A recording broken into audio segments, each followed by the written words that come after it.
de la société anonyme. Qu'est-ce que c'est qu'une société anonyme? Quelles sont ses principales caractéristiques?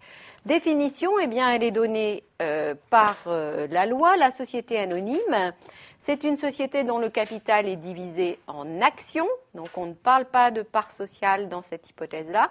On parle d'actions. Et les associés, de ce fait, sont appelés des actionnaires. Donc, société dont le capital est divisé en actions et dont les associés ne supportent les pertes qu'à concurrence de leurs apports, même dit la loi. Qu'est-ce que ça veut dire? Eh bien, ça veut dire que celui qui apporte un bien, une somme d'argent à une société anonyme peut perdre ce bien, cette somme d'argent. Mais il ne perdra pas davantage. Ce sont donc des sociétés à responsabilité limitée. On n'utilise pas cette expression parce que c'est réservé à la SARL, mais il n'empêche que c'est bien de ça qu'il s'agit. Alors, caractéristique principale de la SA, c'est une société de capitaux. L'objectif des sociétés anonymes, eh bien, c'est de rassembler, de réunir, de mobiliser, comme on dit, des fonds qui peuvent être très importants et parfois pour réaliser un objet social qui est ambitieux. Donc, dès lors qu'un projet nécessite un financement important, eh bien, la société anonyme sera la plus adaptée parce qu'elle va permettre, évidemment, de réunir davantage de fonds qu'une URL ou même une SARL. Donc, on peut le dire, c'est l'instrument juridique des grands projets industriels ou des grands projets commerciaux. Parce que là, du fait qu'il s'agit d'une société de capitaux, du fait qu'elles peuvent rassembler ces sociétés un très grand nombre d'actionnaires, on peut réunir des fonds très importants et donc on peut financer des projets industriels de grande envergure ou des projets commerciaux également très ambitieux, très importants. Donc, première caractéristique. Deuxième caractéristique, c'est une société commerciale. Société commerciale, comme on dit, par la forme. C'est-à-dire que ce qui donne ce caractère commercial à la société anonyme, ça n'est pas son objet qui peut être civil.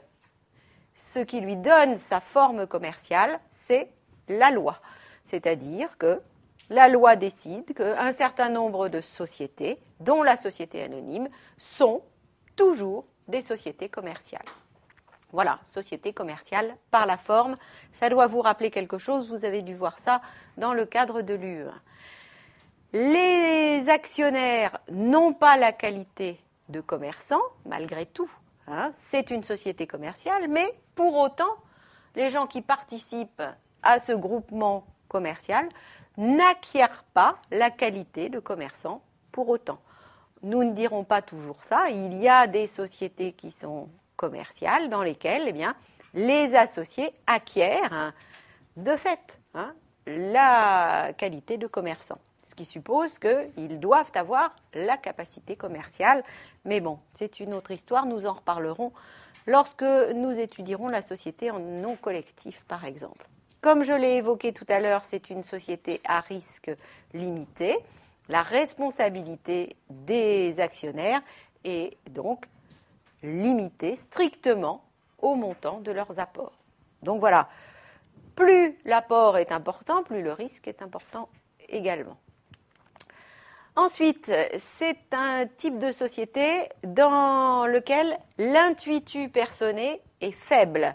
L'intuitu personné, je vous rappelle, vous ne devriez pas ouvrir des yeux ronds comme ça, l'intuitu personné, c'est la considération de la personne.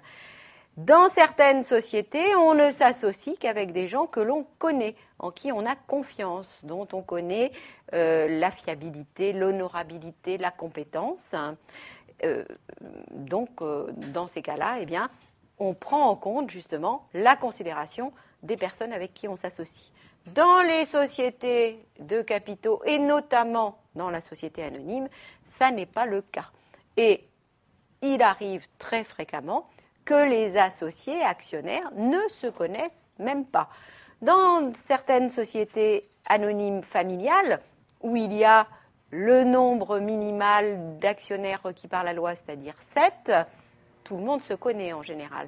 Mais dans les très grandes sociétés de capitaux, évidemment, les actionnaires ne se connaissent pas. Quand vous avez des dizaines de milliers d'actionnaires, évidemment, ils ne se connaissent pas. Aucune importance.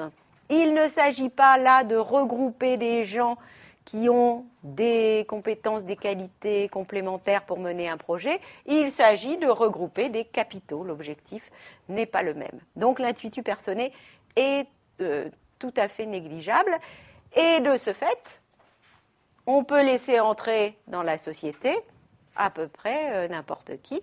Donc la cession des titres est libre. Il y a quelques exceptions, nous y reviendrons, mais beaucoup plus tard. Mais le principe, c'est ça, cession des actions, c'est ce que l'on appelle la négociabilité des actions.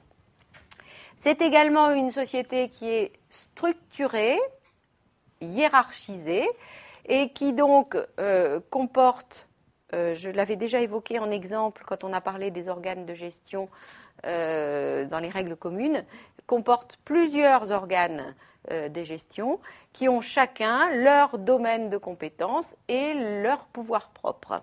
Et puis, c'est une société qui est obligatoirement contrôlée par un commissaire aux comptes. Là aussi, nous y reviendrons en détail. Et puis enfin, et c'est ce qui fait qu'il y a cette distinction, c'est un type de société qui peut émettre des titres financiers et qui peut les proposer au public. Donc, les sociétés anonymes, grâce à cela, peuvent également réunir davantage de capitaux. En proposant des titres d'une société anonyme à des épargnants, eh bien, on peut, là encore, collecter des fonds pour mener à bien tel ou tel projet. Donc, ces titres, ce sont des actions, bien sûr, ce sont des obligations, ce sont aussi ce que l'on appelle des valeurs mobilières composées. Nous en parlerons aussi un petit peu, c'est assez technique, il faut bien le dire, cette question-là. Et comme je vous l'avais annoncé, les formalités de constitution sont différentes selon, justement, que l'ASA fait une offre de titres financiers au public, hypothèse la plus fréquente, ou que, eh bien, hypothèse la moins fréquente par contre, ou qu'elle ne fait pas une telle offre, et c'est là que c'est le plus fréquent. Voilà, donc la grande distinction en ce qui concerne la constitution de la société, c'est ça.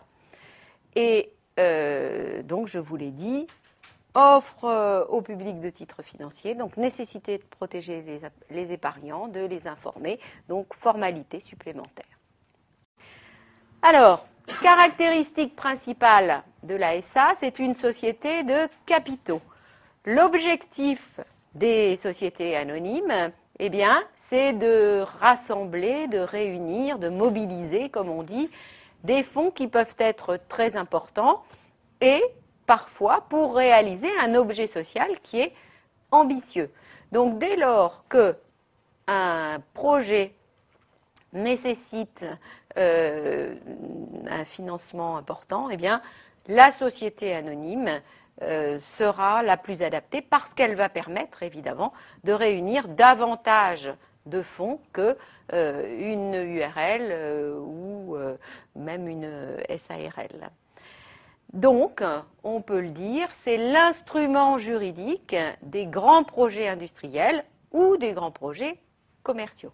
Parce que là, du fait qu'il s'agit d'une société de capitaux, du fait qu'elles peuvent rassembler ces sociétés un très grand nombre d'actionnaires, on peut réunir des fonds très importants et donc on peut financer des projets industriels de grande envergure ou des projets commerciaux également très ambitieux, très importants.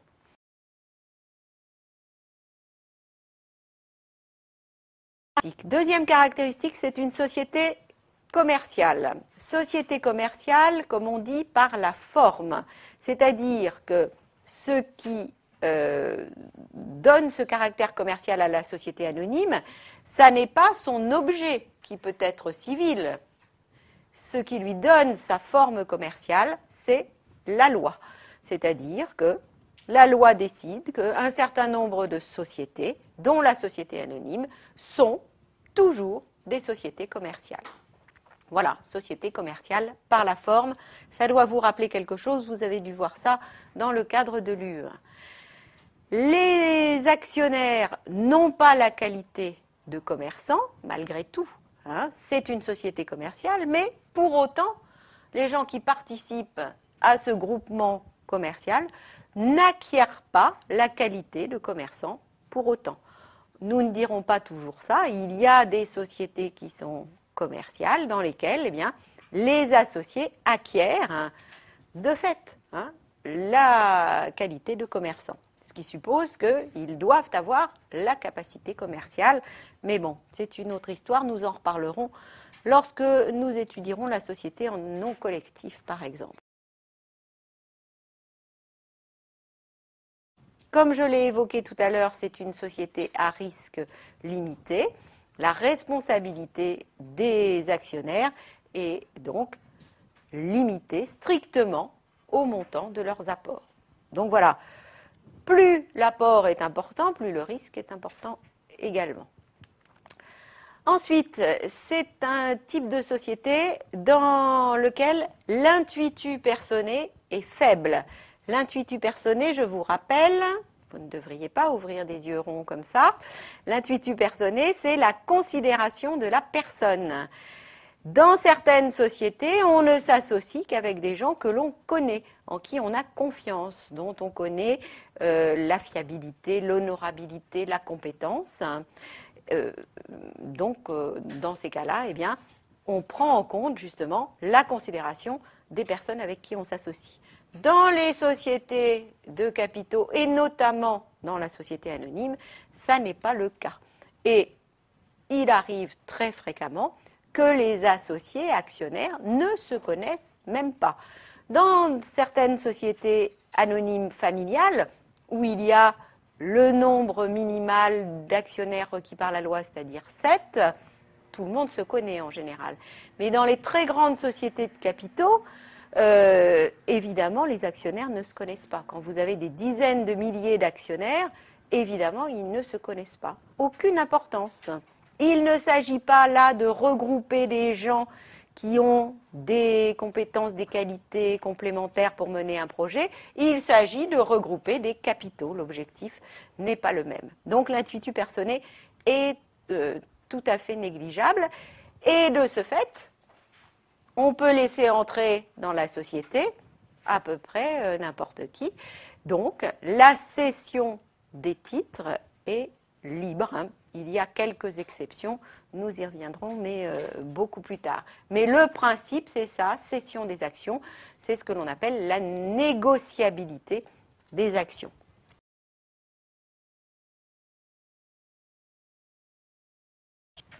C'est également une société qui est structurée, hiérarchisée, et qui donc comporte, je l'avais déjà évoqué en exemple quand on a parlé des organes de gestion dans les règles communes, comporte plusieurs organes de gestion qui ont chacun leur domaine de compétences et leur pouvoir propre. Et puis, c'est une société qui est obligatoirement contrôlée par un commissaire aux comptes. Là aussi, nous y reviendrons en détail. Et puis enfin, et c'est ce qui fait qu'il y a cette distinction, c'est un type de société qui peut émettre des titres financiers et qui peut les proposer au public. Donc, les sociétés anonymes, grâce à cela, peuvent également réunir davantage de capitaux. En proposant des titres d'une société anonyme à des épargnants, on peut, là encore, collecter des fonds pour mener à bien tel ou tel projet. Donc, ces titres, ce sont des actions, bien sûr, ce sont des obligations, ce sont aussi ce que l'on appelle des valeurs mobilières composées. Nous en parlerons aussi un petit peu, c'est assez technique, il faut bien le dire, cette question-là.